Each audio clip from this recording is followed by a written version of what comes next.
Hey everyone, welcome to day 3 of the Starcraft 2 AI Arena tournaments. I'm here once again with Ketroc. How you doing? Hey, how's it going? And Laughing Games. Good to have you back. Hello, hello. And we've had the first 2 rounds, which is the 2 rounds of the best of ones, where we saw all 16 bots, sorry, in action on each of the days. They were very exciting. Now we've got to the stage of the tournament where we're all down to best of threes. We're going to be seeing some elimination matches tonight and also some matches where bots can progress to the round of 8. Should be a fun one. Um, yeah, so let's just see where we are with our with the tournament so far. So we have 4 bots on 2 and 0, which is -0 Eris, Zozo, and Xena. Uh, 4 bots that will be facing elimination if they lose another one, which is 12 bot, Thheo, BenBotBC, and Terrain. And the other 8 bots in the tournament have both got 1 win and 1 loss. You'll need 3 wins to progress or 3 losses to go out in this tournament. So yeah, I mean, the big surprise so far has been BenBotBC seeing in the 0-2 bracket. That's not been great for him. Yeah, definitely a little bit concerning for those of us that are BenBot fans. And let's face it, we're all BenBot fans, right? BenBot's been a staple of our tournaments for a long, long time. So if you're not a BenBot BC fan, then what have you been doing all this time, right?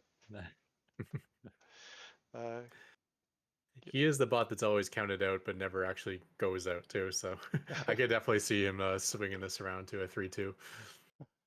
yeah, definitely.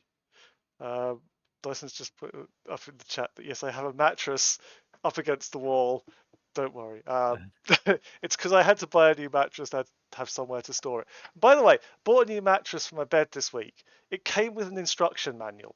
Like, How to what? sleep? I mean, This seriously, side up. I do not need an instruction manual for a mattress. Anyway, Famous last words. wait until I get no sleep on it or whatever. But yeah, all right. Anyway, let's take a look. Our our first match tonight will be 12 Poolbot facing elimination, seeded 14th, 0-1 versus Xena and Carolina so far, but doing well. And not just 12 pool now. Yeah, Yeah, No, it's got a nice we road rush. Yeah. yeah. And he'll be up against Thheo. Theo's actually really impressed me. Like, against Micro Machine certainly had a winning tactic. Didn't do so well against one test. But seeded 13 and with a good chance, I think. yeah, it's going to be really interesting because we've seen a ZVP and a ZVT for Thheo, and it went for Baneling busts. Now it's going to be up against a Zerg, which I mean you don't really Baneling bust against. So I'm kind of curious to see what the bot author's done with those Banelings, whether they'll go for drones or units or what. Yeah, it'll be a fun one to see. All right, let's get into it with game 1. Uh, All I'll right. get everything set up.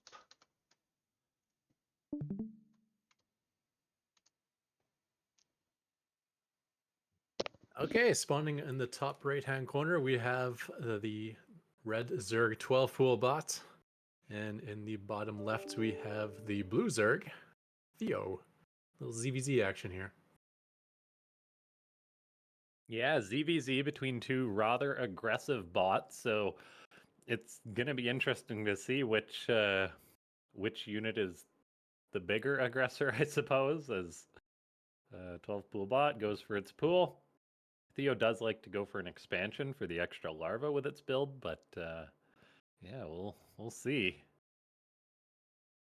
Yeah, gas in the pool, which is probably a really good counter to a 12 pool, actually.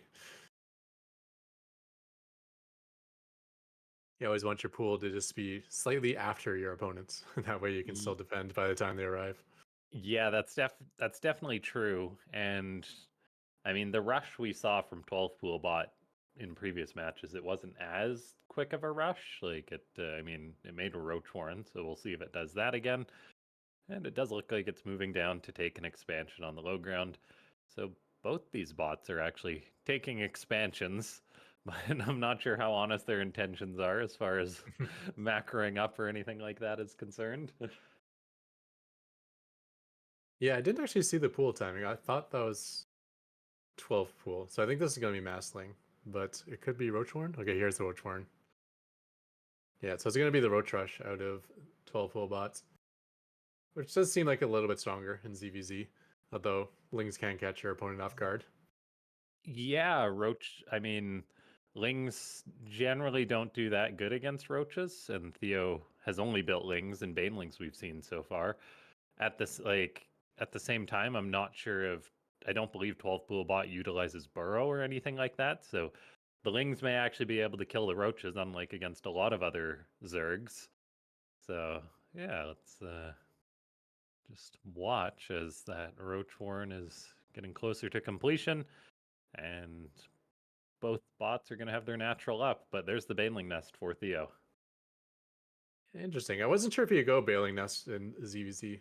Obviously, for human play, Bailings are really nice versus Zerglings, but it seems like Thheo just uses it for breaking through walls, and obviously there's no walls against a Zerg opponent. Yeah, we'll see. Maybe they can get some good connections against the Roaches of 12 Pool Bot. That is a possibility. Yeah, Because and if speaking 12 of Pool which, Bot. yeah, 5 of them on the way right now, so. Yeah, Ling Speed about to finish up for Thheo. Like, it's going to be really interesting. Okay, Roaches are moving out for 12 Pool Bots, so these bots shouldn't clash on 12 Pool Bots side of the map. At least they may meet in the middle. We'll see. But again, there's no burrow on these Roaches. So they should actually get surrounded by the Lings, or the Lings are just ignoring the Roaches. And okay, they do find one of them, get a surround, and kill that off. But it's going to be a bit of a high cost fight for Thheo. Yeah, pretty good surface area. Would have been nice if you attacked the front 3. Yeah, not the worst surround in the world. Then it starts morphing those Lings into Banelings. Just not in the most ideal spot, that's for sure. And now it is just trickling out Lings into Roaches, which is definitely not what you want to do. No. So it does seem that 12 Pool Bot is building up quite a nice army that Theo's going to have a hard time stopping. It is an interesting idea with Thheo. Like, a lot of times when human players play Roach Ravager, when a Roach gets in the red, they morph it into a Ravager, and it's like a free heal. When it, and you can see Thheo trying to do the same things with Lings and Bailings. So he waits until the Lings are like half health and then turns into a Bailing. But I am wondering if that was like intentional or if it's just that they were the most far forward Lings or not. Yeah, It's tough to say, but anyway, yeah, Thheo just probably gonna lose this one as 12 Pool Bot has got a Roach army. Roaches beat Lings in the rock paper scissors sort of thing. So unless you build up enough Lings, which Thheo isn't doing, which is why unit pooling is sometimes important with your bot as far as sending in reinforcements. Like as right now we're just seeing Lings run in and die 2x2, which isn't great. And 12 Pool Bot gets the natural hatchery, and it's now going to be able to push up into the main base after it finishes killing this bit of larva and stuff. Larva. In some ways, Larva is like the toughest unit in the game. So many units do 1/2 damage per attack. It really can mess with bots pathing and stuff at times, for sure. Oh, definitely. Yeah, it just looked like Thheo didn't quite get the right targets with the Lings to start with, but that was a good fight. There are definitely maps where you pass each other, where you don't see each other when you're both crossing the map at the same time. So that would be more interesting if it turns to more of a base trade sort of idea. If you're wondering why we stopped the game early, we did actually have a crash from Thheo in that last game at the end. Oh, okay. So, yeah, unfortunately, it didn't survive all the way to see its natural and its main base end. But I don't think the result was in doubt, really. Yeah, at least it wasn't the winning bot that crashed or anything like that.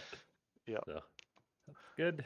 All right, let's have a look. I think the most common error almost every new bot maker makes is that you always assume that your main base exists. So you always Yeah. you go to click on your command center, it's like, oh well, null pointer exception because it doesn't exist anymore. Yeah, I've had that a few times. All right, let's have a look at game 2.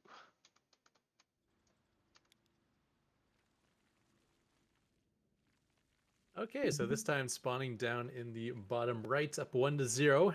It is the returning bot, 12 Fool bot. And in the top left, the other Zerg is the blue Zerg, Thheo, the double H. Yeah, so we'll see how the pathing is going to work out on this map, whether that'll change up the results. I think it's probably safe to say we'll see the same strategies from both of these bots.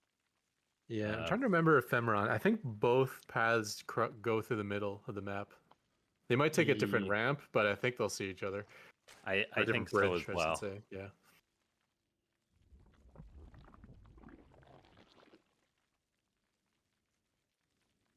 Yeah, but even last game, like there were 3 roaches like off on their own in the front. I think they could have been surrounded and picked off pretty quickly if you didn't run by and fight the ones that halfway Yeah, further in. definitely. Yeah. So those line of sight blockers might have messed with 12 Pool Bot a little bit, or pardon me, with Thheo a little bit. So yeah, maybe it will be able to catch the first few roaches and sort of prevent that roach snowball from happening.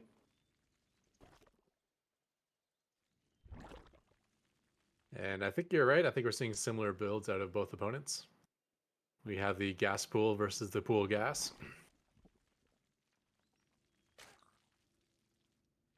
I can see that Thheo has the speed mining built into his bot. Okay, it does. Yeah, so I'm probably using one of those Okay. frameworks that has it built right in. Okay, nice. good to see. It's kind of a must-do for your bots these days. Yeah, I mean, back in the days, the micro machine was at the very top of the ladder. A lot of bots started implementing this speed mining, and it didn't knock micro machine off the top of the ladder. So if your bot does something stupid, it doesn't matter if it has like 7% more income. It's still doing something stupid. That's definitely true.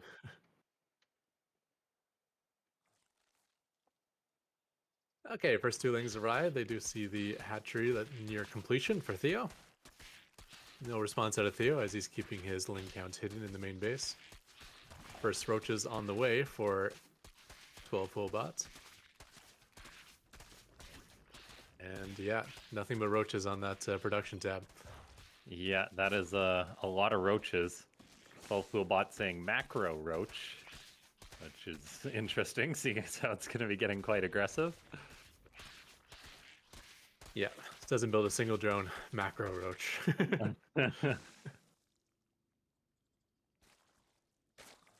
Yeah, those lings It are is more recruiting. macro than this 12 pool ling all in. We'll give him that. It's true. Like when my bot doesn't go expansion first, I call it a 1 base build. Hey, here we go. Ling's gonna find the first roach, so that's better for Thheo in this interaction. However, 12 Pool Bot did pull back the other 2 roaches. The Lings are getting us around. That's 1 dead roach, 2 dead roach. This is actually way closer than the previous fight, as Banelings are now starting to morph on the front lines.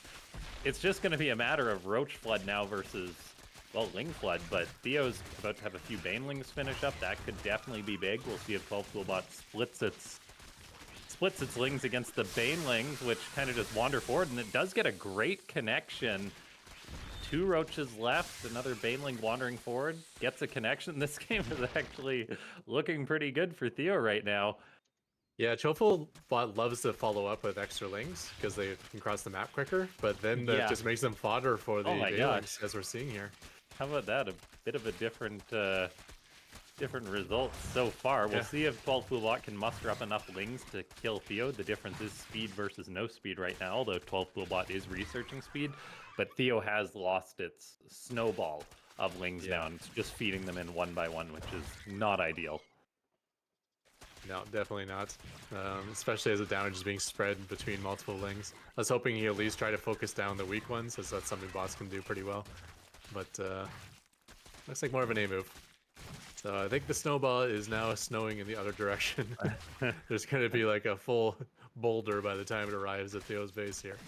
Yeah, Thheo did kill off a few drones of 12 pool bot to slow it down a bit, but 12 pool bot's actually replacing those. It's now got its own speed. The only way I see this game turning around for Thheo potentially is if the queen at its natural sort of soaks and then allows it to turn the fight around, but Yeah. Don't it sleep doesn't on look like the broodlings either. When that hatchery that's goes down, true. you combine that with like a wave of like 6 lings popping at that moment. Queen does go down, so it will be on the broodlings to try and save the day. Theo's actually stopped producing altogether. He's floating 400 minerals Okay. now. So I think maybe Theo's it- done with this game. Okay, well done, 12 pool bot. The Supreme Cheeser will be able to knock out Thheo with a nice clean 2-0. Very nice. Yeah. Nicely done by 12 full bot there. Yeah, so unfortunately Thheo does exit our tournament, but like for a new bot, done really well to get there, and any bots in the tournaments is a good practice, and he'll be back, I'm sure.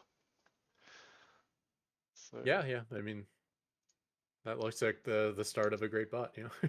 yeah, Things are very basic at the moment for that, but that's a good start. He made a nice build that has some success and enough success to get him into the tournament. yeah, definitely. Yeah. So yeah, well done, Thheo, and hopefully we'll see a lot more of you in the future. But next up, we have Terrain, seeded 12th. But yes, lost it.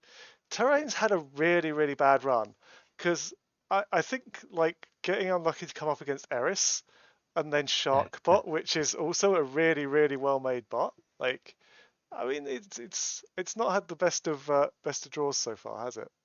Yeah, and then to be in the elimination match against BenBot was not not Yeah, great, that's for sure. yeah. Sorry, That has to Terrain. be the toughest run. SharkBot is 0-1 and BenBot is 0-2. Yeah. And even the 0-0 bot was the best bot in the entire ladder. That's rough. That's a harsh run there. BenBotBC, again, we never expected to find him here, but here he is. And again, not an easy route. 0-1 against your bot Ketroc, and then Sharpened Edge managed to get the win there. So yeah, this is going to be a fun game, I think. Yeah, it's going to be I think it definitely should be a great series regardless. It's going to be a great test for Terrain.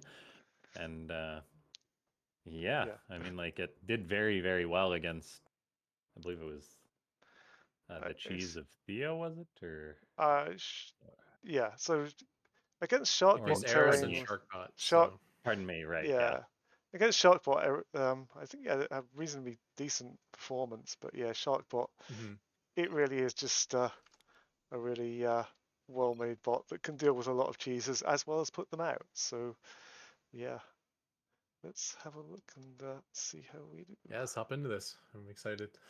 Yeah. Should be a good one. One sec, I'll just that changed over.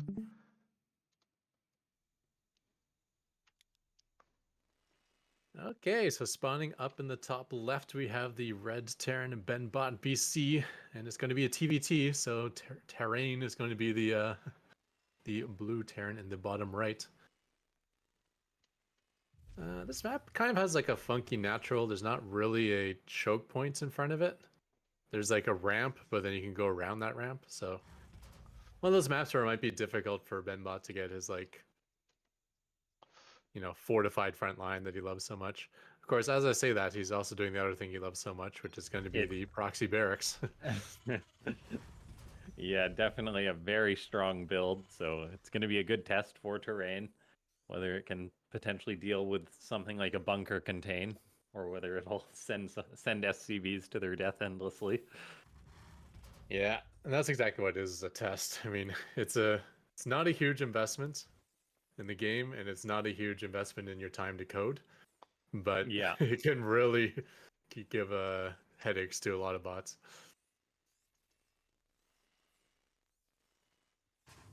Darren doesn't get to do the worker rush, but this is our version of like the annoying cheese on the ladder. Oh yeah, it's so darn strong. Because basically you have to teach your bot patience, you know? If there's a completed Yeah. bunker, you can't just go, because you're just going to be losing 1 unit at a time for the rest of the game.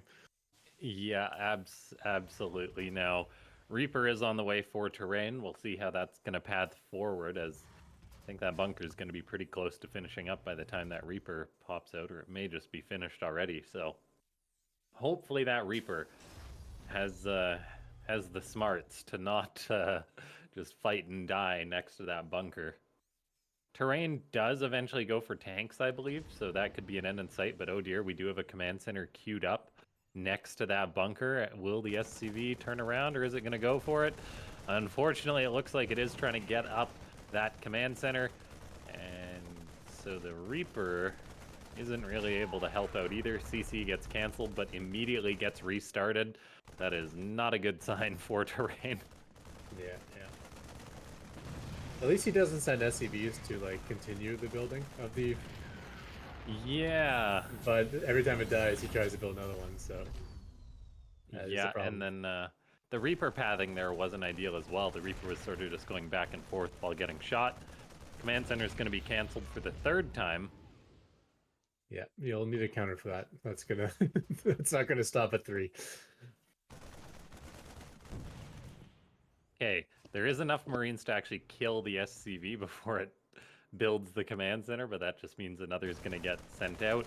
Terrain is going to be getting blood by this. I believe there is a factory with a tech lab building on it, so maybe we'll see a tank get produced.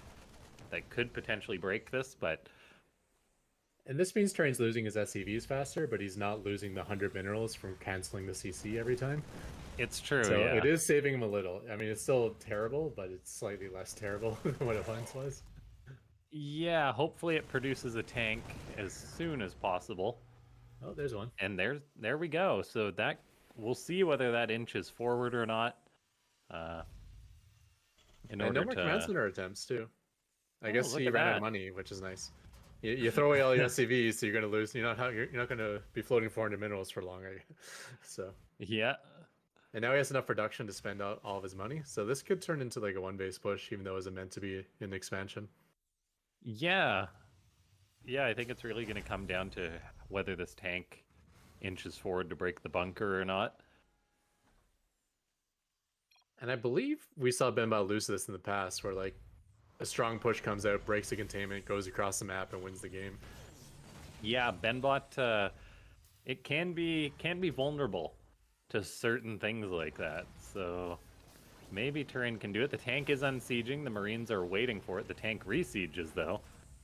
So I'm not sure what Terrain's waiting for. That tank's not stuck, I don't think. It's just hanging out. Nah, yeah, it can go through the mineral line. It might get bopped around a lot by the speed mining SCVs. Part of the speed mining is you're not mineral walking all the time, so it does cause collisions. Yeah, it's just a little weird how it's unsieging and then resieging. So I'm not sure what that's about. BenBot, unfortunately. Yeah, I think he wants to move to where the center of his units are. So every time a new unit pops out of the barracks, the center slightly changes. Okay, that makes sense. But then by the time it unsieges, the center's back to where all the other Marines are. Yeah. He's got the ability to heal his own SCVs. That's kind of cool. Yeah. Yeah, every time Marauder pops out, he unsieges. Yeah, terrain.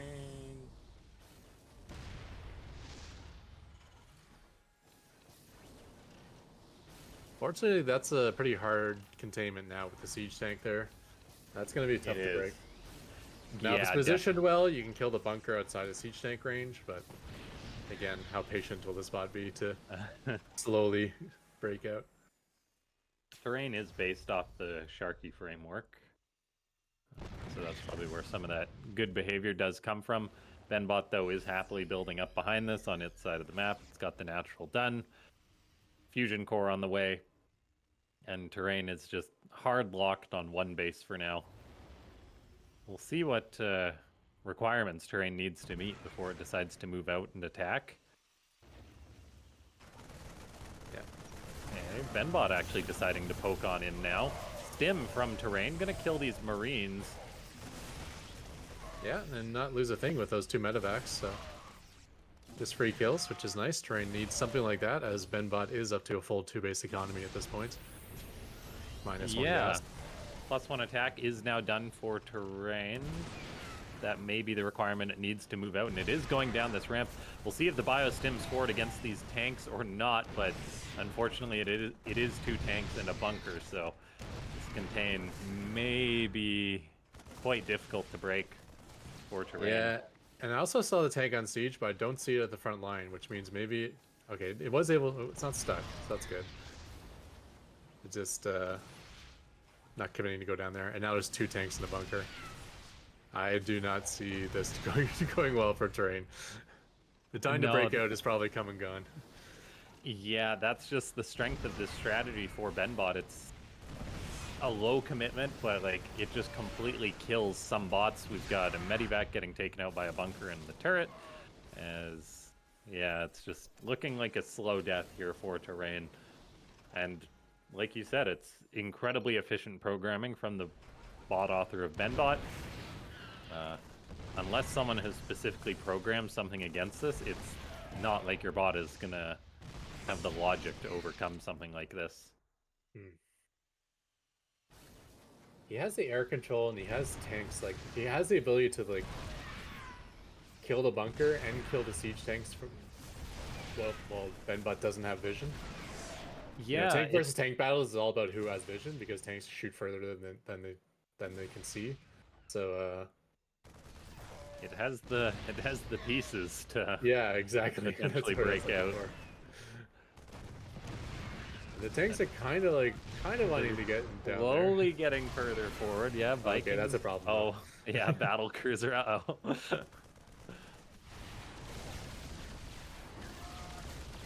Nice Viking micro though. I don't think the BC is ever going to be able to kill the Vikings. Yeah. But they can pick off Marines and teleport away though, which is pretty good as well. Okay, Terrain has a tank moving down. Will it siege up? It does siege up, and it does seem to get into a good position where it's sieging the bunker. Friendly fire, though, allows the tank to be killed. Traitor unit. Too bad BenBot could not see that siege tank, so it was going to slowly break its way out.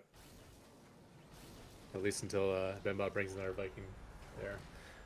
BenBot, meanwhile, is on a full 4 base economy, and just a matter of time.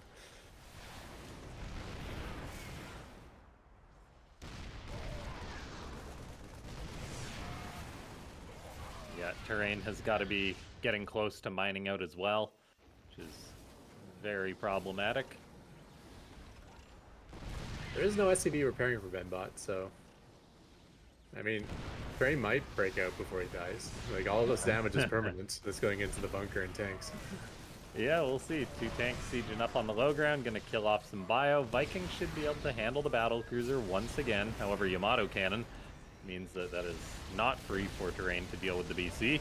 Another tank sieges up on the front lines, but that one does get picked off, which is, again, unfortunate.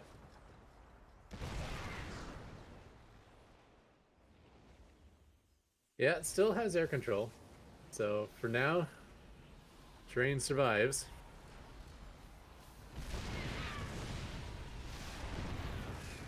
Question is, when does BenBot want to win? All right, now air control is questionable. Has 3 Vikings arrived for BenBotBC. Yeah, Terrain doing what it can, but it's just not really possible to win from this position. 1 Viking apiece, 2nd Viking arrives for BenBot. I wonder if with air control, BenBot will finally start inching the tanks forward or not. Yeah, or eventually the battle cruiser may just be able to overpower, as once those Vikings are gone, it should be able to handle the Marines. What a production tab for BenBot. Like, what upgrade do you want? Yes. Yeah, BenBot it really marches to the beat of its own drum. It just so yeah, I'll just keep doing my thing, macroing up. 3 mineral patches remaining for Terrain. He's actually doing a good job of spending his money. I'll give him that much. It is, yeah. There's that battle cruiser now unopposed by the Vikings, able to fight the Marines. Yeah, Yamato Marines cannon. Marine's actually not wanting to engage either. I think they're afraid of the siege tanks, so they're just dying to the Yeah. BC without shooting back, and I think that should be game. Nothing to oppose Yeah. the siege tank, no money coming in.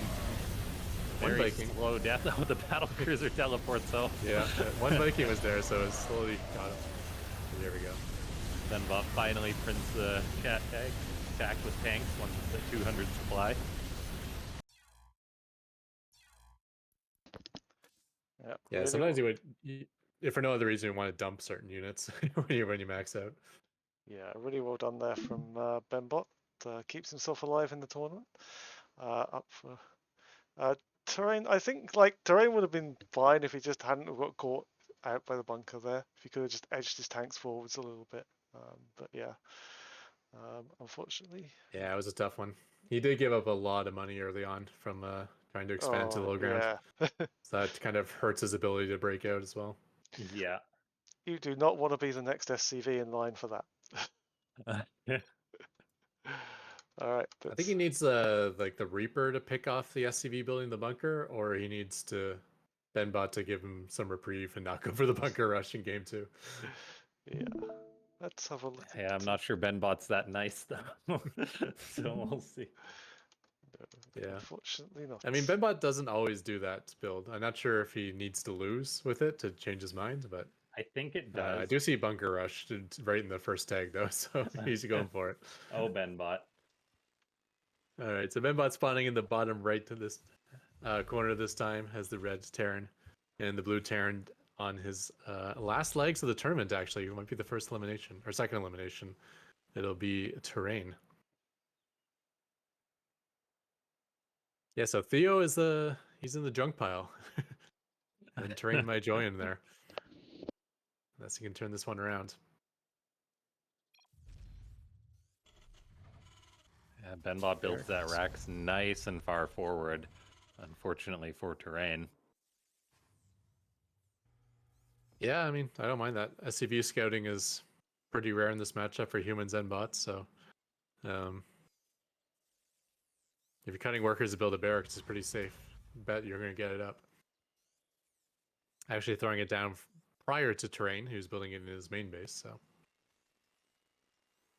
And who also might have gone gas first? I wasn't really paying attention. Yeah, I think so.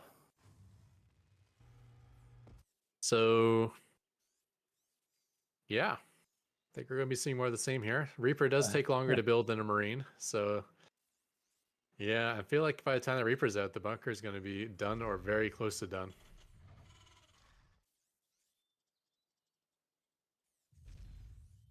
There's that bunker. Oh dear. And there's also like, if you just kind of like click your Reaper across the map, he's not going to take the jump. He's going to run towards the bunker as well. Yeah. Which also isn't good. Because maybe the Reaper goes across the map and kills a whole bunch of SCVs, or maybe there's some sort of sequence of events that could happen if the Reaper got out. Oh, SCV pull. Oh, okay. So we have a response. Yeah, oh, it's like mine, and it just gives up the moment the bunker finishes. We saw that not work out well for me versus BenBot in week 2 or week 1? Week 1. Okay, Reaper just dies, which is quite unfortunate. Command center getting shot away as one Marine feeds into that bunker. There's also an SCV to repair the bunker. Terrain tries to get the SCV, but BenBot pulls it away.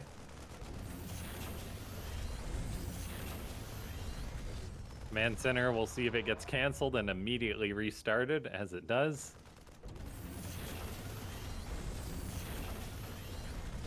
Then the depots actually block the SCV. So that's actually really good for Terrain. I was actually looking for that in game 1. It's like, you know, if BenBot puts his stuff on the ramp, then he'll be saving SCVs for Terrain. There's so many little things that can affect these games. The bunker in range of the command center shoots at it. A Marine tries to be a hero, but will get shot down.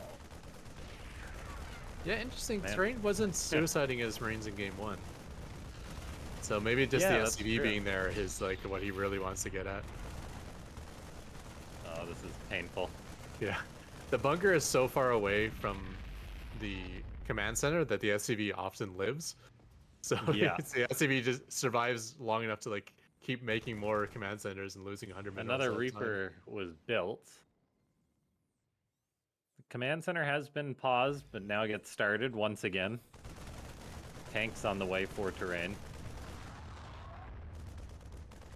USCVs are down here to try and heal up. BenBot sends out a Hellion.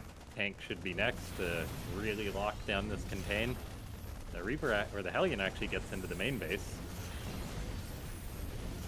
Yep. I actually found the soft spot on the siege tank range as well. Yeah. See if terrain can save that or not. Yeah. Unfortunately, I was hoping for some deviations that could help terrain this game. And we've seen a lot of deviations, but they're not in the benefits of terrain. Things are just No, going unfortunately perfectly well not. for BenBotBC here. Yeah, another tank is about to pop out. That may save its friend from being shot. That's good. And that Hellion was not focusing the SCVs either, so just a little bit of chip damage on the tank, not a big deal.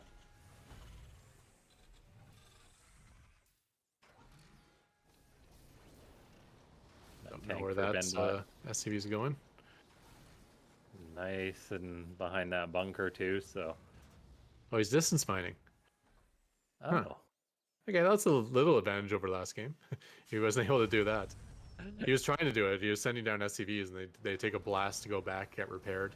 Yeah. This time they're actually making it down and coming back, and they don't have to pay for repair anymore. So this is definitely helping the income of terrain. Yeah, last game it didn't have enough SCVs alive, as they just kept dying to long distance mine. Viking versus Viking goes the way of terrain as well. Tanks are slowly inching forward. Is good, as BenBot doesn't really have the high ground to help deal with that.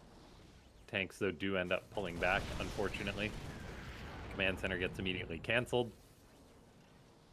Yeah. But I mean, yeah, you can see the income difference. Just the fact that he could even try to build a command center is something he never had the money for in game one. So that should at least mean his production's going nonstop.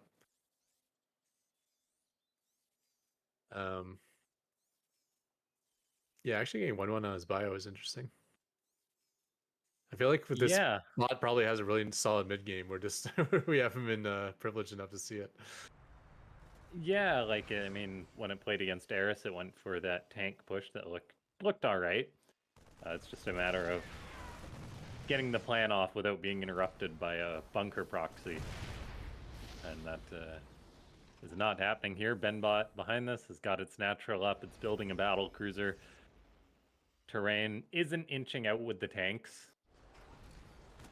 No. So if the bot author was to program something to counter this, having the tanks inch out would be one approach to try and deal with it. Another would be to build the CC on the high ground, or even just have more of a delay on trying to throw down the command center to prevent feeding as many SCVs. Maybe after killing off this Marine count, it'll feel that his army size is large enough to make a little push. No, not the case. Throwing down a lot of 4 more barracks, though. Yeah. Or that's based on the timing. It's like, at this point in the game, I should have 4 bases, so I need more barracks. And yeah, that's command center money right there. Well, honestly, it's better than building a command center, because we all know what the result of that is. Way, way better, yeah. Yeah, I wonder if you're right about that, and it is just like, hey, it's 6.5 minutes, or 7 minutes, or whatever, build some barracks. Yeah. When I'm at 100 supply, I build some barracks. You can never assume the state of the game. That's the problem. Yeah, that definitely is true. Tank does siege up. Is that going to be in range of the turret? Doesn't quite look like it, unfortunately. Maybe it just doesn't have vision. With perspective, it might actually be close enough, because he's on the high ground. The question is, will he survive a siege tank? That was one thing. Well, Viking's trying to dive the enemy Viking. Which means the BCs are wailing away. SCV is now charging at the enemy SCV. And he did have range on actually the bunker as well as the missile turret. Yeah, maybe terrain can break out of here, because I think BenBot may retreat once it loses the bunker. Don't quote me on that, but...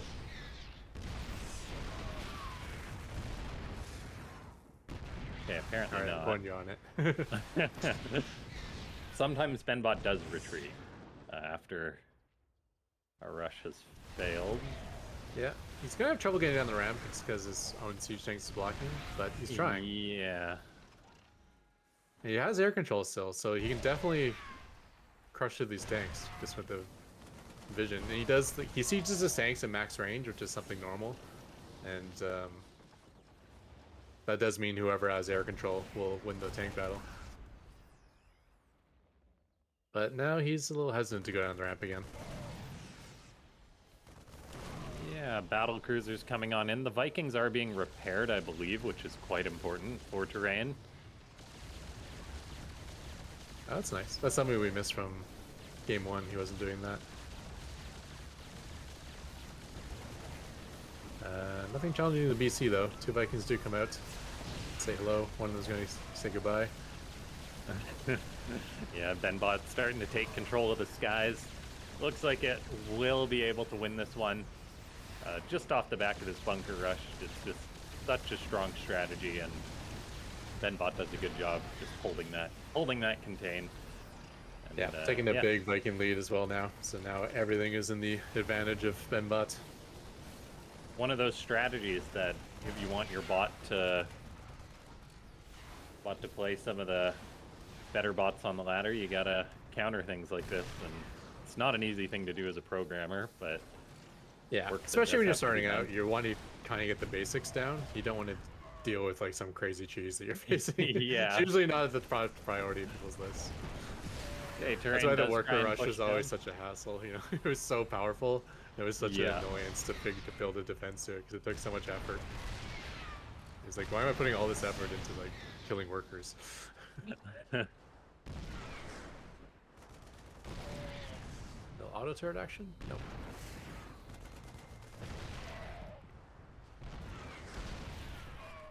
Yeah, BenBot has air control, so there's no way terrain will win the tank versus tank fight. Just a matter of time until another couple battle cruisers roll on up for BenBot. Yep. Or until Crypt hits the fast forward button. I think we're ready at this point. Yeah. Maybe the BC gets pushed away. That's the most I can give. Okay. You did it. Small victories. Both of them got pushed away. One Viking beating out on 2 BCs. Yeah, so BenBot survives to fight another day. Terrain does fall out of this ST2AI tournament, but yeah, Terrain's an exciting bot. We'll see if it gets updated in the future or returns. Yeah, this was expected. I mean, Terrain had an unfortunate run up facing top bots, but BenBot really was. Yeah, BenBot has the potential to get to the 3-win threshold. So even though it started out 0-2.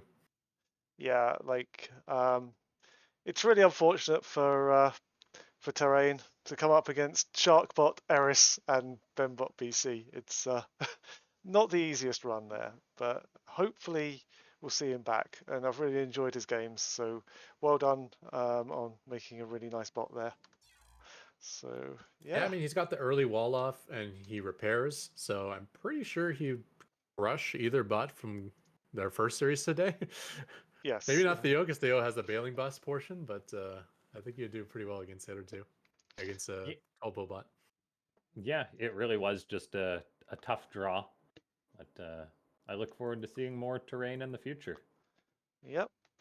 So next up, Ketroc, we have your bots coming up. One sec.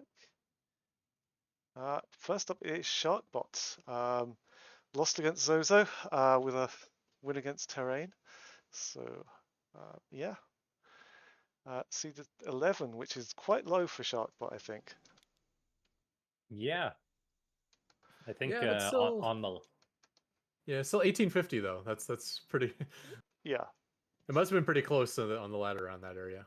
Oh god, because I think like 1900 could put you up to like 5th place or something. So yeah, it was stupidly close. And your bot actually seeded 10th. Yeah, so 1871, which is again stupidly close. Yeah. So 2 points, you could have been ahead of mine. Yeah. So week 1, I got to play against BenBotBC. Our bots are similar power level, but I just always have his number. This is the opposite this week. me and SharkBot are similar power level, but SharkBot always has my numbers. So let's cross my fingers that my bot pulls out something cheesy, because I don't trust my bot in a longer game. I mean, you never know. Hopefully, it'll when it really matters most, your bot always pulls out something good. So you know, and this is Yeah, it's true. It had a great comeback from that contain against BenBot last week. So yeah. And I put my bot in the ladder so late in the season that I have like my bot has no data to work off of. So it's probably just kind of randomly selecting builds at this point. He's probably played BenBot like 4 times before this tournament started. So All right. Well, let's go. Let's see.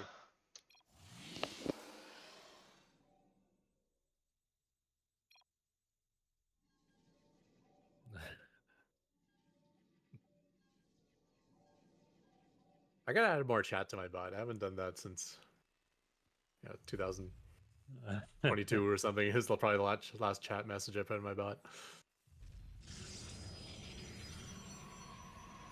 hey, so we've got SharkBot in the bottom right and Ketroc in the upper left. And we are on Abyssal Reef for match number 1.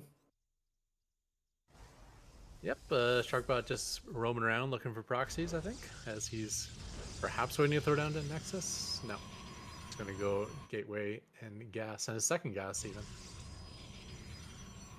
Yeah, double gas. I think SharkBot's not so like hardcore on the opening build orders. I could be wrong about that. Like a -0 is like, got it like drilled down to a science. Or SharkBot's is like, I'll get there eventually. We'll get to the mid game and it'll be okay. SharkBot is a little bit chaotic in that regard for sure. The double gas does have me wondering if we're going to potentially see something like a 4-gate from SharkBot, which is one of the things that makes you sort of question SharkBot a little bit, because it does have this incredible macro, but then sometimes it's also not really focused on that and just cheeses. And we'll see if that's going to be the case in this game, as it's got the Cybercore on the way, a Zealot on the way. We'll see if it cancels the Zealot or not.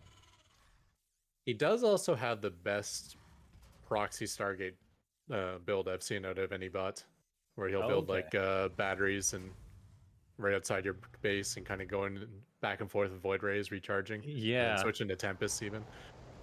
I do see something crossing the map, and it is heading towards the back of my base, so it's a probe. That could be what we're up to against here. Most dangerous unit in the game. Heading toward the truth to that, that's for sure. And it's a Twilight Council on just one gateway for now for SharkBot. Is it going to be like DTs or something? Blink or DTs? I always have like my stack defense, like bunkers and planetaries, just kill rocks if they just happen to be in range when they're idle. Yeah. But in this case, I definitely don't want to kill his rocks. I think my bot relies on that being there as part of the wall off. I don't think I'm walling off with this build anyway, so it doesn't matter too much, but certainly making that bunker less useful by killing those rocks. Oh, wow, Dark Templar from a bot. This isn't something we see too often. Yeah, which, I mean, some bots build a lot of static defense, and I know your bot definitely gets turrets for a fact, but how soon is the question. Yeah. He'll probably think to start getting turrets when he sees a Dark Templar, which is not early enough, I don't believe. Yeah. It's going to be one base out of SharkBot, though. He's just distance mining for the extra minerals. He has pre-mined so much gas early on by going double gas that he'll have no problem building non-stop DTs if that's his goal.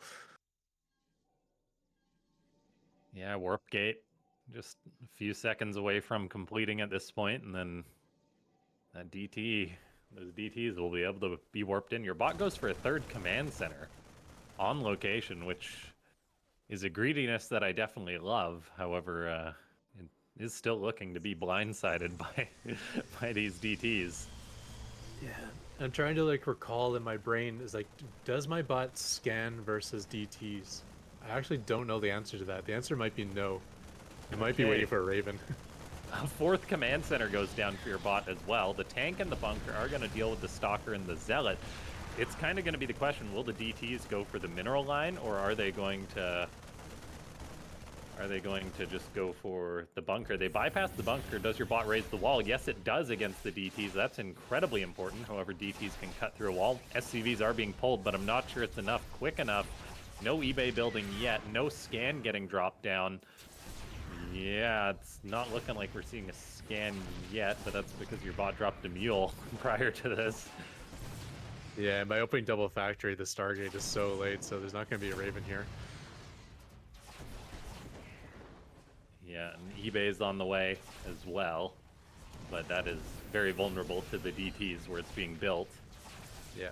Well, I mean, there are a couple Cyclones out, I believe. I don't think they've died. Maybe they have. We haven't seen them natural yet, but... Yeah, that bunker's getting worked on right now. Okay, what am I talking about? Everything's dead. There is nothing left for Ketroc. No more scans.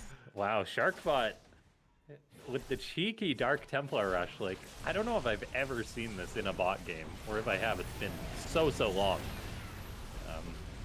It just goes to show that SharkBot is an incredibly diverse bot. With its Blink DTs now hunting down the last command centers.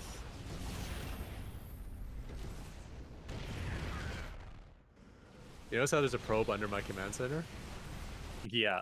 That's because I used to PF rush SharkBot a lot. I used to like just do mass planetaries when we reached the late game, and you just like track a probe under all of my command centers, so I'd never be able to land them. That is some meta right there. I don't know if I've seen that from SharkBot before. That might be a new tactic there. So really well done there, SharkBot. Like, but yeah. Yeah, that was impressive. Like that build. But it was kind of unlucky because you just literally dropped the mule and then he hit with the Dark Templars and it's like, there's your scan. Sorry. I'm not sure if my bot scans for DTs or not.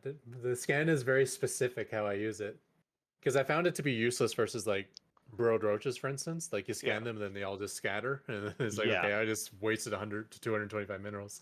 Yeah. So I had them like for like very specific things, like sniping observers when I'm going banshees and stuff like that. I'm not sure if DTs is one of the scenarios. Cool. All right, well, let's have a look and see if your bot can come back in game 2. Okay.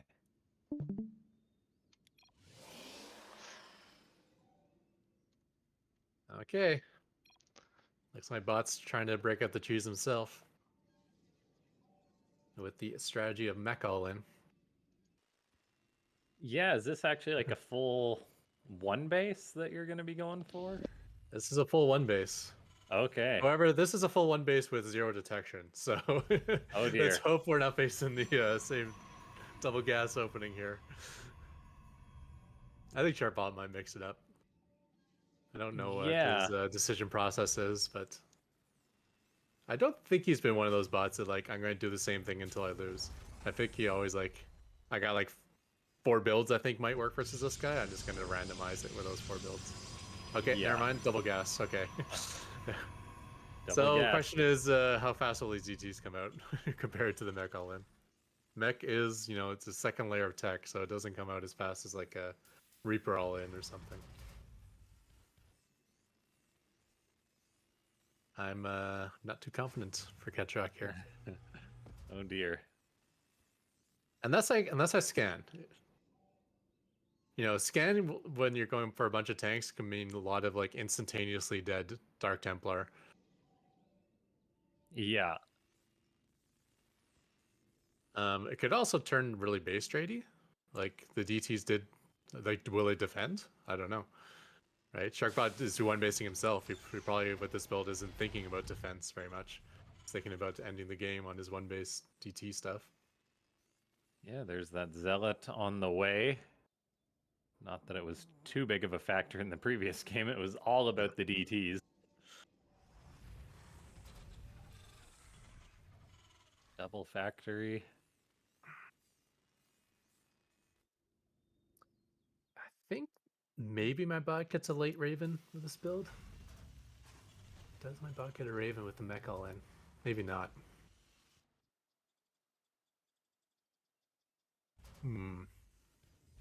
Okay, so the proxy is ready to be set. A little further away this time, though.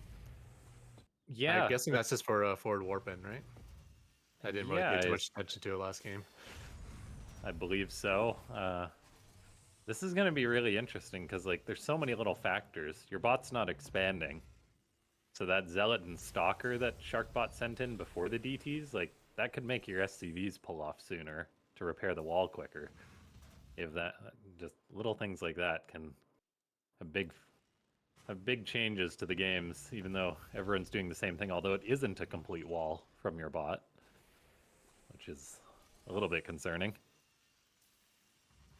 Yeah, it actually uses the barracks in this build, so it didn't build it on the wall. It built it somewhere where it could put a reactor on it.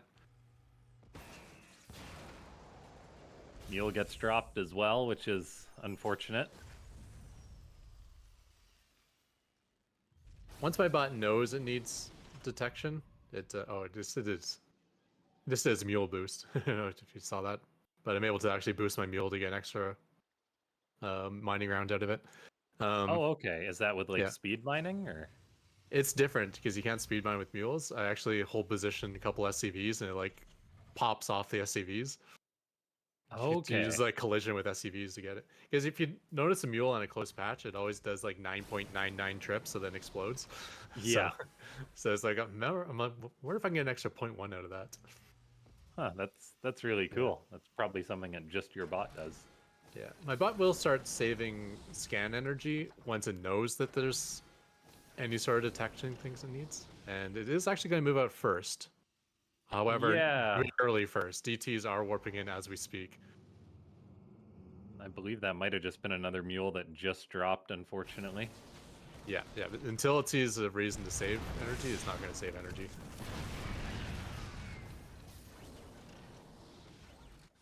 Hey, DT's coming on in. Some of your units are still hanging out. Okay, there's a chat tag. I don't think we saw that last game from your bot versus Dark Templar. Which is interesting. The wall actually gets built. Something got built in that wall. The Inge Bay, because it wants detection now. So it's like, okay, we desperately need missile turrets. I do like that the tanks are actually not coming back to defend, I guess. But continue to progress. Yeah, we've got 2 more tanks building. The eBay is not happening. We're probably 15 energy away from a scan still, at least. Ketroc is super dead. The question is, can he make SharkBot also super dead? I don't know. Yeah. Maybe if he can force the DTs back, he'll be able to build detection. There is the possibility. The eBay did finish up, but it did drop another mule, unfortunately. Yeah, well, I mean, Ketroc's super broke anyway, so he needs to cash as much as he needs the missile turret. Or as much as he needs to scan. And I think there's DTs defending now, so yeah, this is like full death for Ketroc as the tanks run. Well done, SharkBot, able to do the dirty DT cheese twice. Yeah, I like how it works on the defense and the offense. It's very nice. Yeah, it's one of those things. It's a lot of work as a bot author to program detection efficiently. So, yeah, it's great build choice, and it's really well done by SharkBot. Very cool build. Everyone hates DTs, right? Especially when they're in your base killing your workers. Sorry, but yeah, there's one behind Dark Shrine, and then there's also when the game starts. Dark Shrine. Yeah, no, pretty good. So your bot will drop down into the 1 and 2 territory. In danger of elimination, but still with a good shot, I think, of coming back in that. SharkBot will move up into the 2 and 1. Interestingly, if you go 3 and 1, you will avoid the top 2 bots, so there is the advantage of that. So that's still a good chance there for SharkBot. So if you finish 3 and 1 in the next round, you don't have to face one of the perfect bots. Yes. Which is probably going to be Eris -0. My guess would be. Oh, it won't be Eris -0. Oh, they're facing each other. They're facing each other. All right. That'll be interesting so, too. So next up, we will find out who will be our first bot into the quarterfinals. Hey. We have uh, we have Zozo taking the 1-0 against SharkBot and Dominion Dog. Seeded 6, so not predicted to be one of the top 2, but could very well be one of the top 2. He's had some deep runs. His cheese is at maximum form. He's Protoss, so he's got to have some good cheese. Yeah, even look at that ELO, even on the ladder, almost 2K. Yeah, So yeah, he's right up there. It's a really, really impressive season. And next up we have Xena, our third seeded bot with 2066 elo. So yeah. Yeah, number 3. Well done, Team Xena. Yeah, taking out 12 pool bot and micro machine on the way. Is Xena written in C++? I feel like it's not. Possibly. I don't know. What's Xena written in? It's a compiled binary, so yeah. Oh yeah, well yeah. On Arena, everything says C++. Yeah. For some reason, everyone says C++. I don't know. Yeah, but it's a compiled binary, so yeah. Either way, very impressively made bot. So yeah, and looking to book its place into the quarterfinals. I'll get that loaded up in a second. Obviously, Xena is the random bot, so we could see anything. Like, Yeah, I'm not trying to predict this at all. yeah. And the great thing Oh, about Xena's Haskell, I think. He went the full hardcore functional programming language. Oh wow. Just came back to me. Even more impressive. Yeah. Oh god, that's good. Right, I'll get this up. All right, this will probably be a cheesy one. Yep. Okay, spawning down in the bottom right, we have the red Protoss Zozo with the probe on the move already.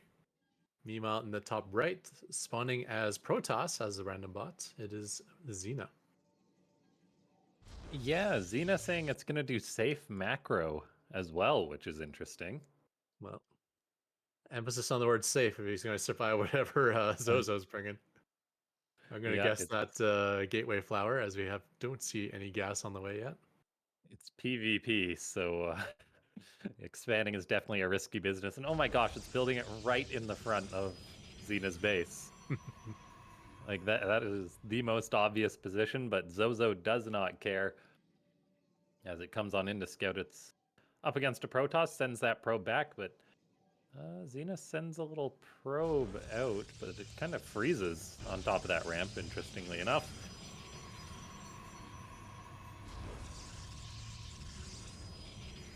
Okay, 3 gateways up. There's the 4th for Zozo, completing the flower. And not being blocked this game, but okay, Xena scouts it. Attacking the proxy, though, this is... Okay, it doesn't actually pull probes, which is actually very important, because pulling probes is the worst thing you can do against a gateway flower. Yeah, but if you sell his resources, he was actually saving up for a Nexus, and now he's throwing down a second gateway in response, spending that Nexus money on a Zealot second gateway and now a Cybercore. So yeah, very nice response out of this. Another Eventually, he's going to be able to build Stalkers, and that's going to be a big advantage over a mass Zealot army. Yeah, definitely. Now, it's quite scary how many Zealots Zozo will be able to have prior to Xena getting out a couple of Stalkers, though, as there's the Chrono Boost being dumped into those gateways, and Xena is now pulling away with its 1 Zealot upon seeing the 2 of Zozo. So some probes are going to need to be pulled into the fight for this. Xena does have a battery on the way. It's up at the front. The Zealot is fighting for Xena. However, Zozo actually sends one of the other Zealots by and doesn't help out, so that actually lets the fight be a little bit better for Xena. Xena targets down the injured Zealot to actually pick that off, and now it's a Zealot versus Zealot fight that's very close, and Xena's Zealot actually wins that fight somehow. Probes are pulled and doing some very cool micro against that Zealot. The battery's now done, so it can actually heal up these probes. Stalker is out. Incredible micro by Xena's probes to zap these zealots and retreat. There's the battery overcharge, so nothing should really be dying against these zealots for now. Yeah, I mean, with that Stalker out, that's a big deal. There is still a lot of zealots here, but the probes really are negating that in a big way. Yeah, the probe Just micro getting is those drills incredible. in and yeah, mineral locking back, keeping them alive. Maybe not mining as much as he wants to be, especially with the zealot in the mineral line right now. Yeah, not mining much at all. However, it has been able to get out 2 stalkers. The concern is, though, that the stalkers aren't really firing as they run away from these zealots. Like, we see the pathing of the zealots just keeping the stalkers moving. Once the zealots do turn to target the probes, though, the stalkers start firing. There's now 3 stalkers out. As this game is just pure chaos. There's zealots just all over the place. Probes running around, not mining at all. But still, Xena getting up to 3 stalkers. It may eventually be able to whittle these down. And eventually that battery overcharge should come off cooldown as well. And that would definitely be a big help. This is actually incredible by Xena here. He's not mining much at all, but nothing is getting killed by these zealots. They're getting like a probe here and there. But yeah, these stalkers are just not taking hits. I think he could not build another stalker and still win this game. I think these 3 stalkers, yeah, they're not getting trapped in the corner. They're smart enough. Like they're not shooting at points and times where they would get trapped if they did shoot. So I kind of like that. He does kind of have like when he's running directly away from a zealot, he stops the fire and then changes his mind, which isn't great. But, yeah, it's not ideal, but it's still playing for time right now. Kills off 1 more of those zealots. Probes are now running around. 1 stalker is getting slashed at by a zealot, as it did kind of get cornered to the north. It does get out, though. Yeah, the took some battery hull healing damage up a little bit. Pylon goes down, so Gateway's unpowered right before another zealot pops out. Like, Zozo's just doing its thing, spamming out more and more zealots. Some of the stalkers have been bruised up quite a bit. They're being chased away from the new battery overcharge. That battery overcharge does allow Xena's zealot just to fight the good fight, though. This game is just so chaotic. Yeah, the stalkers don't actually try to stay in the battery range, but sometimes they just get guided in there, then boom, all their shields are back. Zealot actually made it out to join the fight, so now it's 4 stalkers and 1 zealot. Yeah, some mining time getting done behind Xena as well, which is really nice. Allows him to get his gateway active again. I keep looking at the minimap across the map because I do know Zozo transitions at some point. And Zozo has been mining a lot more. He's lost a lot more, but his mining's been like, you know, full 16 workers at mining at home, where Xena's been like half not mining for this game. Yeah, 5 stalkers are out for Xena. Able to just kill these zealots quite quickly. Yeah. And I think it's going to be clean up at this point. Yeah, still maintain 15 workers. Yeah. Yeah, that was really nice. Single stalker died, correct? And I don't believe so. So Xena micro does pretty darn well. 1 got bruised a little bit. Xena elects to go for an expansion, which it may be able to hold, as that's just going to be able to soak a ton of damage. The zealots are just endlessly chasing the stalkers. And still no transition for Zozo. I'm wondering if it's like the 7-minute mark where it will transition. Stalker gets caught and almost gets killed, but yeah, battery kind of in range of the ramps. Every time you walk back up the ramp, you get the nice little zap back to full.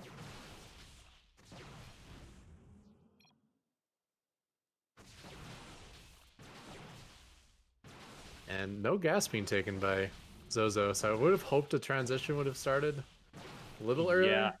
But I guess it's going to be like when he loses the proxy, this is the only time he recognizes that it's going bad. Yeah, we even crossed the 7-minute mark and still nothing, so... Reminds me of that old game. Yeah. Reminds me of that old game between Naniwa and Huck, where oh gosh, it was like 2 zealots versus 1 stalker, but the stalker had to stay on the offense. Yeah, like really take 1 more slash. It's like that, except like 5 of those games happening at the same time.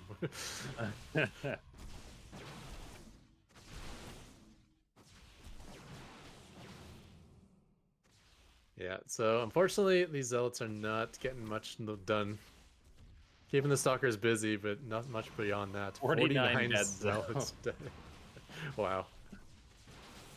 Yeah, we do Oh, have an expansion now out of Xena. the third one, wow. Yeah, why not? Let's just expand on both sides of the proxy, because why not?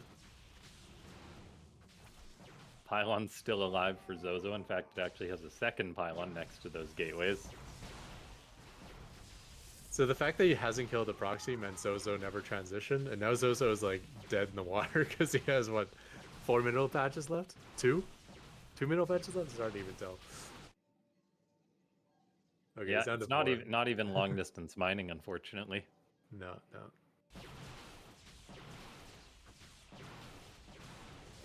Yeah, I wonder what the requirement is to transition. Is okay, we have 1 dead pylon. Still no transition. 4th Nexus goes up for Xena. A zealot pops out in the middle In of the middle. flower. Let me make a hole for you. The flower turned into a donut. And one more, 2 more stalkers, 2 more zealots, and then silver. Nope. Okay, he canceled the zealots, so he probably is going to transition now. It's way too late. Builds the Nexus. Yeah, it is unfortunately way too late. Barring a crash or anything from Xena, there isn't much hope for Zozo. Xena does sometimes like to sit back, but not in this game. Charges across the map and cleans house. Well done by Xena. That micro was really a spectacle. Yeah. How well those probes were just fanning out. Like, yeah, that was great to see.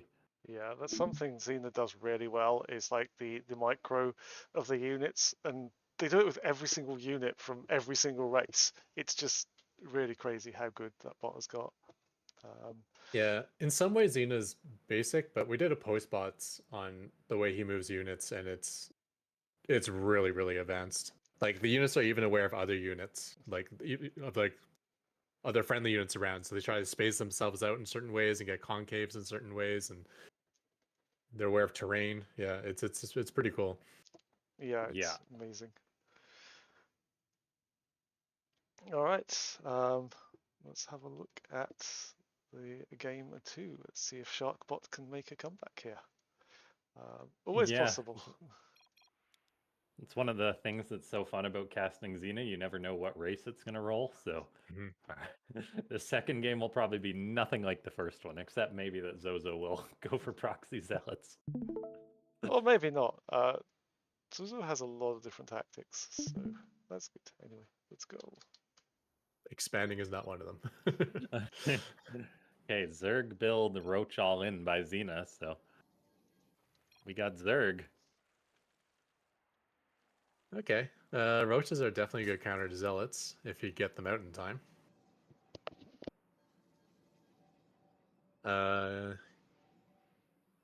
Yeah, so no gas being taken, 1 probe going across the map. So not worker rush, it's gotta be cannon rush or proxy gate.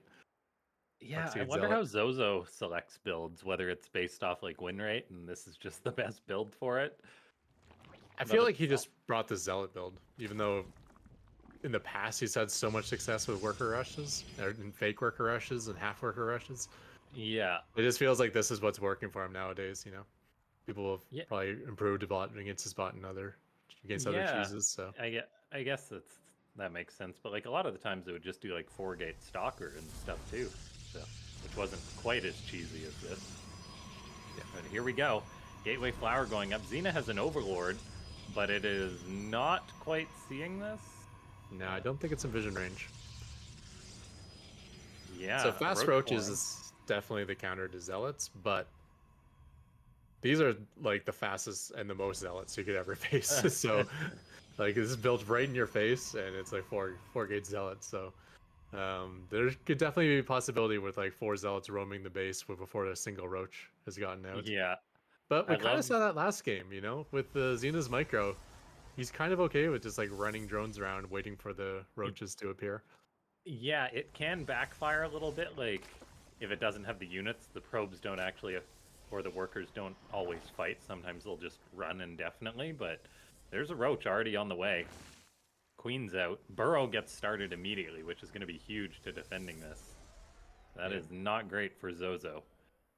And I just love how Zozo, like the audacity of Zozo just to build this literally like right in the opponent's natural.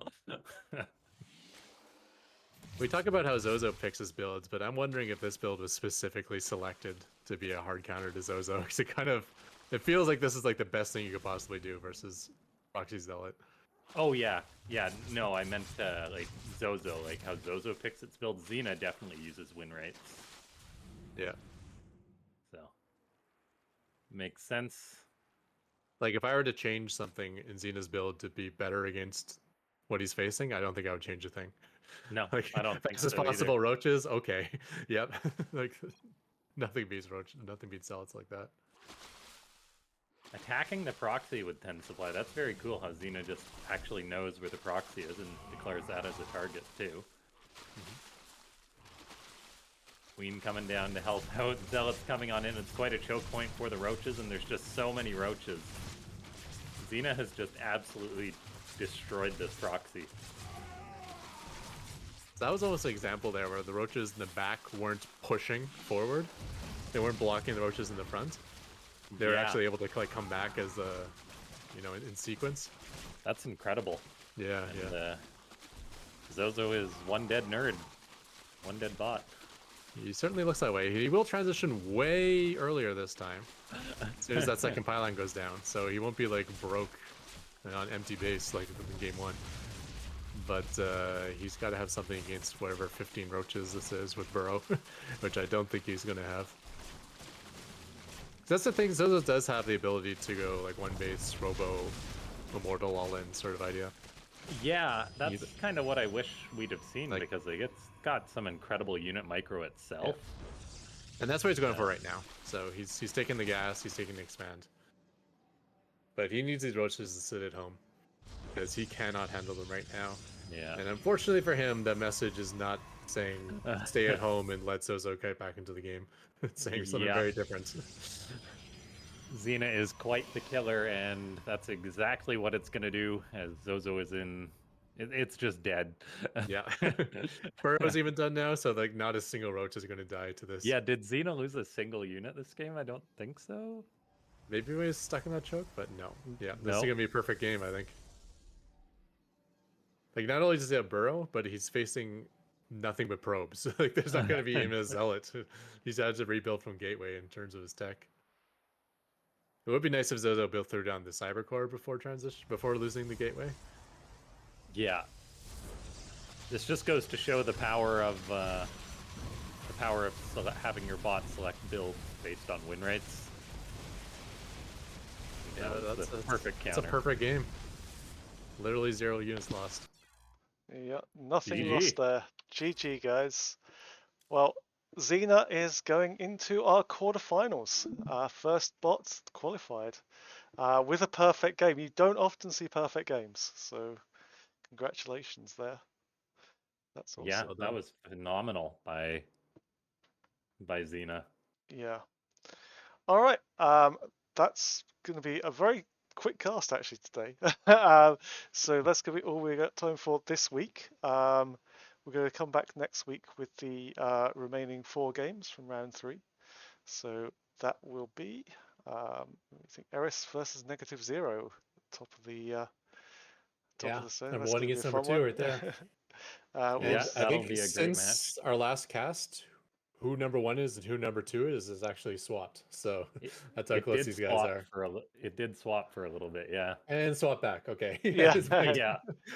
Yeah. So this is only on the pre-season. We're going to be setting up with the new season next week. So make sure everyone to get your bots on the ladder. So that's going to be a good one. We're also going to see Micro Machine Cannon Anna, which is I'm really looking forward to. ZVT. One test versus Sharpened Edge and Tom test against Dominion Dog, which are all 1-on-1 bots, so looking to move up or into the 2-on-1 bracket. So that's going to be a fun one. Yeah, great games today, and always fun to see how the best of 3 element plays into it. So yeah, coming back with best of threes. Yeah, we got nice diversity in these best of threes. We didn't get a duplicate game 1 and game 2, did we? Not Even really, like in the no. first series that we thought for sure was going to be a duplicate, it turned out kind of completely different. Almost looked Yeah, like Tom Tess was about to take it. Yeah, I guess the closest one would have been BenBot versus Terrain was fairly similar. Oh, but that's true. That's true. Yeah, Yeah, forgot about that one. but no, it's been Yeah. some really exciting games, and it was really good to see SharkBot against your bot. So that was a really fun series. Yeah, nice to see new builds. Yeah. So awesome. But yeah, next week we have changed the schedule. Originally we were going to have 8 best of threes this week, which we decided was probably like a bad idea because we'd probably be on it for like 3 or 4 hours or something. So yeah, so we're going to do the remaining of round 3 next week, and then week after we will have 5 games for you, which is going to be all of round 4 except for 1 game. And then in the final week, we will have 4 games, which is the last game of the round 4 and the final 3 games of round 5. This does add an extra complication because we will have to do the draw for round 5 before we know all the results, which means we'll have to do a either or basis, whatever. But that's just the way it works out, I'm afraid, and yeah, we'll figure our way through it. So there has been a slight change to the format, which we apologise for, but it does give the bot authors 1 extra week to prepare their bots for the knockout rounds. So make sure you take advantage of that and come back with some awesome new tactics. Yeah, I think it's exciting that there's stages in this tournament that bot authors can publish updates if they wish. Maybe a little bit of metagaming or something like that. Yep. So you will know the quarterfinal draw before you need to publish your updates. So that should be good. Anyway, that's about all we have for tonight. Ketroc, Laughing Games, thank you very much for joining us again. You've been great to have, and you're awesome casting. Thank you. Yeah, Yeah. thank you so much for having me and for organizing this. Yep. And Yeah, everyone, see you next week, everyone. yeah, That was thanks for awesome. tuning in. See you next week. Bye, everyone.